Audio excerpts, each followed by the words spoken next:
إن الحمد لله نحمده ونستعينه ونستغفره ونعوذ بالله من شرور أنفسنا ومن سيئات أعمالنا. من يهده الله فلا مضل له ومن يضلل فلا هادي له. وأشهد أن لا إله إلا الله وحده لا شريك له، وأشهد أن محمدا عبده ورسوله. يا أيها الذين آمنوا اتقوا الله حق تقاته ولا تموتن إلا وأنتم مسلمون. يا أيها الناس اتقوا ربكم الذي خلقكم من نفس واحدة وخلق منها زوجها وبث منهما رجالا كثيرا ونساء، واتقوا الله الذي تساءلون به والأرحام إن الله كان عليكم رقيبا. يا أيها الذين آمنوا اتقوا الله وقولوا قولا سديدا يصلح لكم أعمالكم ويغفر لكم ذنوبكم، ومن يطع الله ورسوله فقد فاز فوزا عظيما. أما بعد، فإن أحسن الكلام كلام الله، وخير الهدي هدي محمد صلى الله عليه وآله وسلم، وشر الأمور محدثاتها، فإن كل محدثة بدعة، وكل بدعة ضلالة، وكل ضلالة في النار. ثم أما بعد. عام مضى وعام جديد قد دخل، وها هي ذا العام وبانقضائه عمر من الإنسان ينمحي. بعد أن نشكر الله تبارك وتعالى na kumwombea ziada ya rahma na amani mtume wetu Muhammad sallallahu alayhi wa alihi wasallam, mwaka mmoja umekwisha kupita na mwaka mwingine umekwisha kuingia, na kupita kwa mwaka ni sehemu ya uhai wa mwanadamu unapungua. Walillahi alhamdu wal minna. Tumevuka katika kuwa miongoni mwa wale ambao walikadiriwa kufa mwaka 2025. Hatupo katika hesabu hiyo, na wala hesabu hazirudi nyuma, lakini huenda tukawa katika hesabu ya wale watakaokufa mwaka 2026. Watu wengi huwa wanapanga malengo ya mwaka, kwamba mwaka mpya umeingia, nina malengo 1, 2, 3, 4, 5. Hivi kuna malengo yaliyo na uhakika zaidi kama mauti.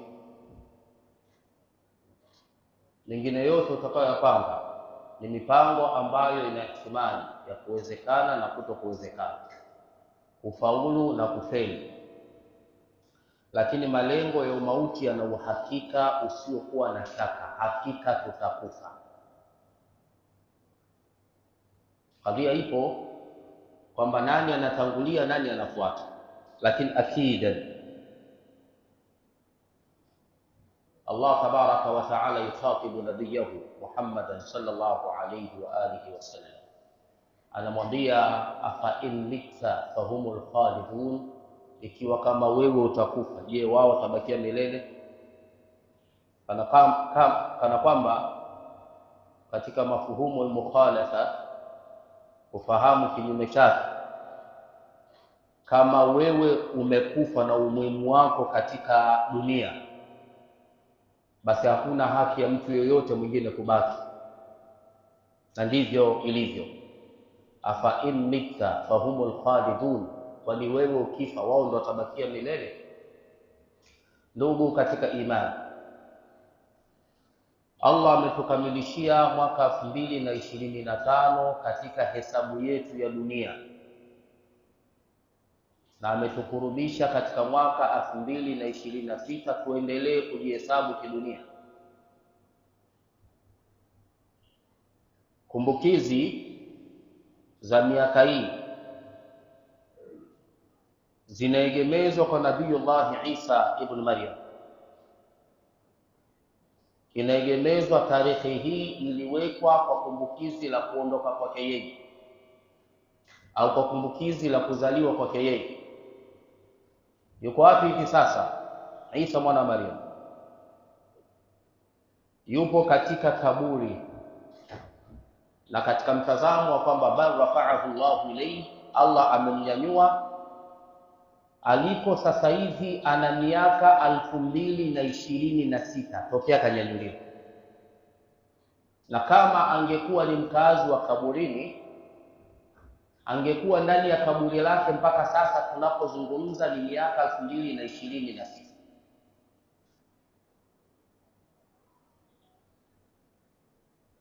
Mwezi huu tulionao katika kalenda ya Kiislamu ambayo imepita miaka 1447, miaka 1447 tokea Umar al-Faruq radhiyallahu anhu arda ameweka kumbukizi hili la miaka. Imekwisha kupita miaka 1447. Kwa kumbukizi hii, aliyeweka tarehe hii yuko wapi? Kaburini. Miaka yake aliyoishi, tukianza na Nabiullah Isa mwana wa Maryam, miaka yake aliyoishi duniani, aliishi miaka 30. Tokea ameondoka mpaka sasa hivi kuna miaka 2026. Umar al-Faruq radhiyallahu anhu arda ameondoka duniani akiwa na umri wa miaka 63, kama umri wa Mtume Muhammad sallallahu alaihi wasallam alipoondoka duniani. Tokea Umar al-Faruq ameondoka duniani mpaka leo kuna miaka 1447 yupo katika maisha barzakh. Baina ya umri wao walioweka historia ya kumbukizi za tarehe wa kuishi duniani na umri wao wa kuishi katika maisha barzakh, upi ni umri mkubwa zaidi? Yaani hili ni swali ya kujiuliza mimi na wewe. Tunatamani tupewe tena miaka upite 26, 27, tushuhudie mpaka kama inawezekana mwaka 2050 kama inawezekana. Lakini Allah tabaraka wa taala anasema yawaddu ahaduhum law yu'ammaru 1000 sana. Mmoja wao katika makafiri na washirikina anatamani lau kama angepewa umri wa miaka 1000. Allah anasema wama huwa bimuzahzahihi min al'adhab law yu'ammar, haikusaidia kwake kwa kupewa umri huo miaka 1000 kuwa ni sababu ya kumwepusha yeye na adhabu, hata kama angepewa miaka 1000. Kam labithtum fil ardi adada sinin. Allah tauliza swali hili kwa waja wake. Wengi wa mufassirin wanasema kwamba wataulizwa washirikina na makafiri siku ya kiyama, kam labithtum fil ardi adada sinin, mlikaa muda gani katika ardhi katika miaka? Qalu, watajibu si kwa kumuongopea Allah, lakini kwa kufanya taklil, labithna yawman au ba'da yawmin fas'al al-'adina. Tuliishi duniani siku moja au sehemu ya siku au nusu ya siku. Lam yakdhibu ala Allah tabaraka wa ta'ala. Jawabu lao hili, hawakusema uongo kwa Allah, hawakumuongopea. Na ni kweli kwamba ukweli hawakuishi siku moja au nusu ya siku, waliishi siku nyingi, ila jawabu lao ni sahihi, liannahum aqallu alhayata, walifupisha sana muda wao wa kuishi duniani, wakahisi kana kwamba wameishi siku moja au sehemu ya siku moja. Naam, hii ndio hakika ya maisha yetu ambayo tunaishi, ni kufumba na kufumbua. Na staajabu sana kwa watu wanaoshangilia mwaka mpya, na staajabu sana, kaifa tafrahu ya Abdallah lihululi sanatin jadida wa huwa yanqusu juz'an min umrik. Unafurahika nini ewe mja wa Allah kwa kuingia mwaka mpya wakati ni sehemu ya umri wako unapita? Ya ibn Adam, ewe mtoto wa Adam, innama anta ayyamun, uwepo wako wewe ni uwepo wa idadi ya masiku. Kullama dhahaba yawmun dhahaba ba'du, kila siku moja ikiondoka wewe unaondoka baadhi ya uhai wako. Naam, yule mtu ambaye alikuwa kabakishiwa umri wake wa kuishi miaka 3, kwa kuondoka mwaka mmoja inabakia 3, inabakia 2. Unafurahia kubakia miaka 2 katika uhai wako. Utaona vipulizi vinarushwa, mavuvuzela yanapulizwa, ving'ora vinapigwa, watu wanapiga makelele. Enyi waja mnayefurahia kupungukiwa kwa umri wenu, madha min a'malikum sana, umepita katika umri wenu wa kuisha, mwaka mmoja umepungua. Na Allah tabaraka wa taala kwa rahma zake na fadhila zake amejalia mwishoni mwa mwaka huu 2025 kwenda 2026, kwa wale watu ambao huwa wanahesabu matendo yao, mwaka wao umekwisha katika mwezi mtukufu wa Rajab. Miongoni mwa miezi mitukufu ambayo Allah tabaraka wa taala ametuambia, fala tadhlimu fihinna anfusakum, msifanye dhulma ya nafsi zenu katika miezi hiyo. Na uingiaji wa mwaka mpya umeingia ndani ya mwezi wa Rajab. Umemaliza mwaka 2025 katika mwezi mtukufu wa Rajab, ukiwa unaheshimu heshima ya miezi hii ambayo hata washirikina kabla ya Mtume Muhammad sallallahu alaihi wasallam walikuwa wanaheshimu miezi hii. Miezi mitukufu minne: Rajab Mudhar wa Dhulqa'da wa Dhulhijja wal Muharram. Mwezi huu wa Rajab ni katika miezi mitukufu. Allah kahitimisha mwaka 2025 ndani ya mwezi mtukufu wa Rajab, akaufungua mwaka 2026 ndani ya mwezi mtukufu wa Rajab. Je, kuna mtu yoyote ametaharak kutokana na uwepo wa mwezi mtukufu ikawa ni sababu ya kumaliza hesabu yake ya mwaka wa kimatendo, mwaka wa shughuli za kibinadamu, amemaliza akiwa na matendo mema, anaufungua mwezi mwingine akiwa na matendo mema? Ikhwani, leo tupo kwenye tarehe za mwisho za mwezi wa Rajab. Baada ya mwezi wa Rajab, mwezi unaofuata utakuwa ni mwezi wa Shaaban. Mtume Muhammad sallallahu alayhi wa alihi wasallam alionekana akifunga sana mwezi wa Shaaban. Akaulizwa, hatukukuona ewe mjumbe wa Allah unafunga sana isipokuwa mwezi wa, hatukuona ukikufunga mwezi kamili ila mwezi wa Ramadhan, na hatukukuona ukifunga sana isipokuwa mwezi wa Shaaban. Akasema alayhi salatu wassalam, dhaka shahrun yaghfulu minhu kathirun minan nas, huo ni mwezi ambao watu wengi katika binadamu wanakafika nao, baina Rajabin wa Ramadhan. Upo katikati kati ya mwezi mtukufu wa Rajab na mwezi mtukufu wa Ramadhan.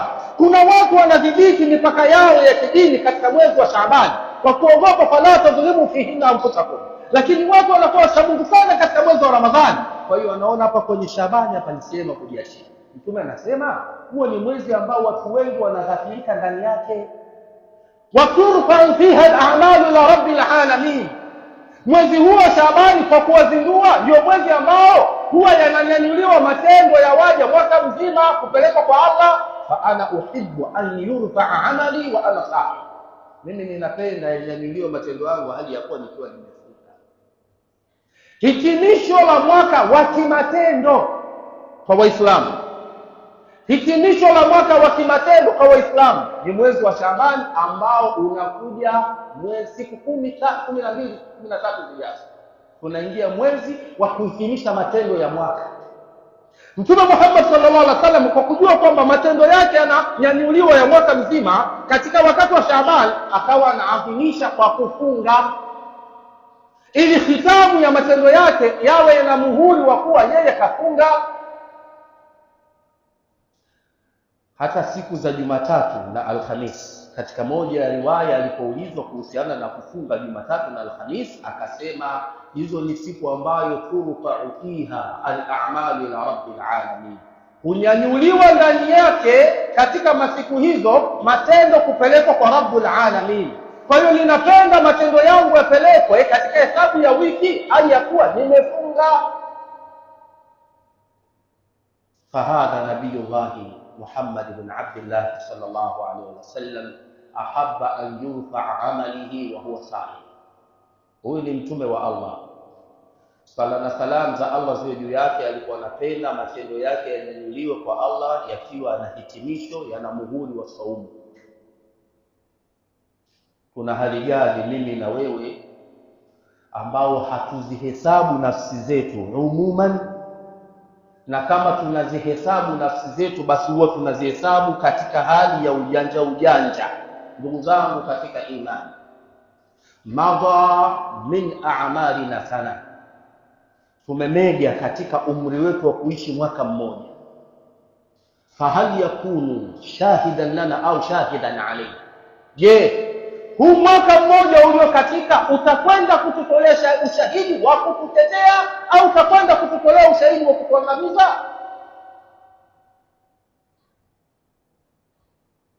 Wattaqu yawman turja'una fihi ila Allah, iogopeni siku ambayo mtakwenda ndani ya siku hiyo kurejeshwa kwa Allah.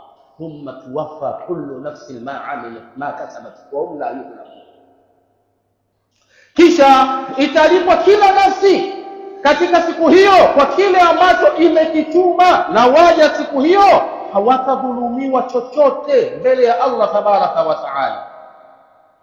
Wa'tabiru ya ulil absar, nazingatieni enyi watu wenye macho, anna almuhasaba alyawm al'auda ila Allah tabaraka wa taala daruri, jambo la kujihesabu kwa ajili ya kujiandaa kurudi kwa Allah subhanahu wa ta'ala jambo la lazima, kwa sababu Allah subhanahu wa ta'ala anatuambia yauma tajidu kullu nafsin ma 'amilat min khairin muhtara wa ma 'amilat min su'in tawaddu law anna bainaha wa bainahu amadan ba'ida wa yuhadhdhirukum Allahu nafsa wa ila Allahi turja'u al-umur wa ila Allahi wallahu raufun bil ibad. Allah jalla wa ala anatuambia siku ya kiyama ni siku ambayo kila nafsi itakwenda kukikuta kile ambacho imekitenda katika mambo ya kheri kimehudhurishwa, na kile ambacho imekitenda katika mambo ya shari kimehudhurishwa. Siku hiyo mja atatamani lau kama ingekuwa baina yake na matendo yake aliyoyatenda mwenyewe amadan baida, pangewekwa umbali mrefu baina yake na baina ya matendo yake aliyotenda. Allah anasema yuhadhirukumullahu nafsahu wallahu raufun bil ibad, Allah anakutahadharisheni kwenye nafsi yake. Allah ni mpole sana kwa waja wake, lakini waja wenyewe wanajifanyia upole kwenye nafsi zao. Ayuha almu'minun, adunia laysat watanan lana, hii dunia hii pamoja na kuipupia kuiangaikia kwenda mashariki na magharibi sio makazi yetu ya kudumu. Rawa al-Imam al-Bukhari wal-Imam Muslim rahmatullahi ta'ala alayhima min hadithi Abdullah ibn Umar ibn al-Khattab radiyallahu ta'ala anhuma qala akhadha Rasulullah sallallahu alayhi wa alihi wa sallam bimantibi faqala, Mtume Muhammad alayhi salatu wassalam kwenye hali ya kunizindua alishika mabega yangu akaniambia, ewe kijana, kun fi dunya kaannaka gharibun au abir sabil, ewe kijana ishi duniani kama msafiri au mpita njia. Abdullah ibn Umar radhiallahu anhuma akadhalisha fiqhi kwa maneno haya ya Mtume Muhammad sallallahu alaihi wasallam, akatusaidia na sisi kutuambia idha asbahta fala tantadhir almasa, bwana utakapofikiwa na asubuhi usisubiri jioni kwenye kutenda mambo ya kheri, tenda kabisa. Wa idha asbahta fala tantadhir almasa, umeamka asubuhi unataka kufanya jambo la kheri, usisubiri jioni, kwa sababu jioni huimiliki, si yako. Wa idha amsayta fala tantadhir as-sabah, ukiwa na wakati wa usiku unataka kufanya jambo la kheri, usisubirie mpaka asubuhi. Wa khudh min sihhatika limaradhik, tumia afya yako kwa kuweka akiba wakati utakapokuwa unaumwa. Wa min hayatika limautik, tumia uhai wako kwa ajili ya kuweka akiba utakapo. Vile haya maisha tuliopewa ni ibtilaa min Allah. Allah jalla wa ala anatuambia alladhi khalaqa al-mauta wal hayata liyabluwakum ayyukum ahsanu amala, ambaye Allah ameumba uhai na umauti akutahini ni nani miongoni mwetu akatenda matendo mema.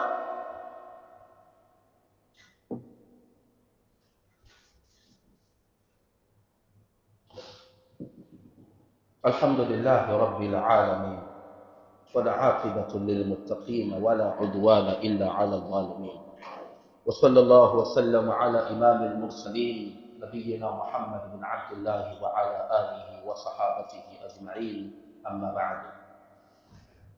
Mara nyingi tumekuwa tukipupia vikasha vya vocha za simu. Mtu anaangalia kwamba yeye kwenye simu yake atumie bando gani, anaangalia kikasha cha mwezi 40, kikasha cha mwezi 100, kikasha cha mwezi 10,000, kila mmoja kutokana na uwezo aliokuwa nao. Mimi nakupeni vikasha vya Mtume Muhammad sallallahu alaihi wasallam vikufaeni katika mwaka 2026. Kikasha cha kwanza, ibni baitan fil janna kulla yawmin bi 12 rak'a, jenga nyumba yako peponi kila siku kwa kusali rak'a 12 za sunna. Kikasha cha kwanza ninachokupa cha mwaka 2026, jenga nyumba peponi, nyumba yako peponi kila siku kwa kusali rak'a 12 za sunna. Amepokea al-Imam Muslim rahmatullahi ta'ala alayhi katika sahihi yake kwa masimulizi ya Ummu Habiba mke wa Mtume Muhammad sallallahu alayhi wa sallam, annaha qalat sami'tu Rasulullah sallallahu alayhi wa alihi wa sallam yaqul, nilimsikia Mtume wa Allah rahma na amani za Allah ziwe juu yake akisema, ma min abdin muslimin, hakuna mja yoyote muislamu, yusalli lillahi kulla yawmin, anasali kwa ajili ya Allah kila siku 12 rak'a tatawuan, rak'a 12 za sunna, ghaira faridha, ambazo sio faridha, illa bana Allahu lahu baytan fil janna, isipokuwa Allah mtukufu atamjengea nyumba peponi kwa hizo rak'a 12 anaosali kila siku. Imekuja kwenye riwaya rak'a 2 kabla al-fajr, rak'a 4 kabla dhuhur, rak'a 2 baada dhuhur, rak'a 2 baada al-maghrib, rak'a 2 baada al-isha, idadi yake 12. Mwenye kudumu kuswali rak'a hizi 12 kila siku anajengewa nyumba peponi. Watu wa hadithi, sisi hadithi hii tunaita musalsal. Hadithi musalsal, hadithi musalsal ni ile ambayo rawi wa hadithi wa kwanza akisimulia anaonyesha haya fulani ya maelezo au ya muonekano wakati wa kusimulia, na rawi anayefuata naye anasema hivyo. Riwaya hii kutoka Ummu Habiba alipoisoma akasema, sitaacha kuswali rak'a hizi 12 mpaka naondoka duniani. Rawi wake wa pili alipoisoma hii hadithi akasema, sitaacha kuswali rak'a 12 hizi mpaka naondoka duniani. Watatu akasema, sitaacha kuswali rak'a 12 hizi mpaka naondoka duniani. Wewe unasemaje? Wewe unasemaje? Nitaacha kuswali mpaka naondoka duniani. Kikasha cha pili, kufunga mwaka mzima. Chukua kikasha hiki cha pili, utapata thawabu za kuwa mwaka mzima umefunga kwa kufunga kwako siku 3 kila mwezi. An Abdullah ibn Amr ibn al-As radiyallahu ta'ala anhuma qala Rasulullah sallallahu alayhi wa sallam, anasimulia Abdullah ibn Amr ibn al-As radhi za Allah ziwe kwake na babake kutoka Mtume Muhammad sallallahu alayhi wa sallam, anasema, saumu 3 ayamin min kulli shahrin Mtu kufunga siku 3 katika kila mwezi, saumu dahri kullihi, ni sawa sawa na mtu kafunga mwaka mzima. Hadithi hii ni muttafaqun alayhi, imetajwa na al-Imam al-Bukhari na al-Imam Muslim rahmatullahi ta'ala alayhima katika sahihi zao. Akifunga mtu siku 3 kila mwezi, na wengi wa ahlul ilm wanaona kufunga mwezi 13 na mwezi 14 na mwezi 15, lakini inawezekana pia ukafunga kabla yake na ukafunga baada yake, lakini ukafunga siku 3 hata bila kuzifuatanisha, unapata thawabu za kuwa umefunga kila mwezi. Na kwa ukifunga kila mwezi maana yake umefunga kila mwaka, kwa sababu tendo moja linalipwa mara 10. Ukifunga siku 3 maana yake unalipwa 30, na 30 ndio idadi ya siku. Kwa hiyo ukifunga mwezi ujao pia inakuwa 30, inahesabika umefunga mwaka mzima. Bando la pili, chukua bando la 3 na tuagane hapa. Chukua thawabu za kuwa umefanya ibada ya hija na umra kila siku asubuhi. Pata thawabu za kuswali ibada ya kupata thawabu za kuwa umefanya ibada ya hija na umra kila siku asubuhi. روى الإمام الترمذي رحمة الله تعالى عليه في جامعه من حديث أنس بن مالك رضي الله تعالى عنه قال: قال رسول الله صلى الله عليه وآله وسلم: من صلى الفجر في جماعة، mtu yoyote atakayeswali salatu al-fajr katika jamaa, thumma qa'ada yadhkuru Allah ta'ala, alafu akabakia pale msikitini anafanya dhikri ya Allah, anamtaja Allah tabaraka wa ta'ala, hatta taqlu'a ash-shamsu, mpaka jua linachomoza. Thumma salla rak'atayn, alafu akasali raka 2 za ishraq. Kanat lahu ka ajri hajjatin wa umratin tamatin, anapata malipo ya hija na umra kwa kukamilika kwake. Asitoke hapo aseme mimi siendi kuhiji na kufanya umra. Huyu anapata thawabu za hija na umra. Wajibu wa kwenda kuhiji na kufanya umra unabakia pale pale, lakini thawabu za watu wanaokwenda kuhiji na umra unazipata kila siku kwa kuswali salatu al-fajr nyuma ya imamu wako katika salatu jamaa, alafu usifanye haraka kuondoka, bakia msikitini, fanya adhkari, fanya istighfar, mtaja Allah mpaka jua linachomoza, afsali raka 2 za ishraq. Kwa majira ya Kiislamu sasa hivi baina saa 12 dakika 20 mpaka saa 12 dakika 30, muda ambao inawezekana kabisa ukatoka ukaenda nyumbani kujiandaa ukaenda kazini vizuri, unapata thawabu za hija na umra kwa kukamilika kwake.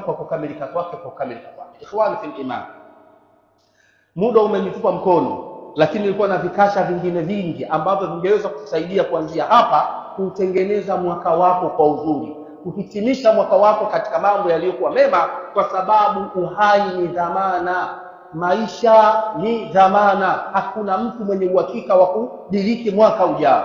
Basi kamilisha mwaka wako kwa kutenda matendo mema. Ukianza leo kabla mwezi wa Shaabani haujaingia, utahesabika ndani ya mwezi wa Shaabani umehitimisha jema, kabla matendo yako hajanyanyuliwa mwaka mzima kupelekwa kwa Allah tabaraka wa taala. Nasallallahu jalla wa ala an yulhimana rushdana wa an yuwaffiqana thawab al-hujjati fi ad-dunya wal akhirah, innahu waliyyu dhalika wal qadir alayhi. Subhanaka Allahumma bihamdik, ashhadu an la ilaha illa anta, astaghfiruka wa atubu ilayk. Wa sallallahu wa sallam ala nabiyyina Muhammad wa ala alihi wa sahabatihi wa sallam, walhamdulillahi rabbil alamin, wa jazakumullahu khairan.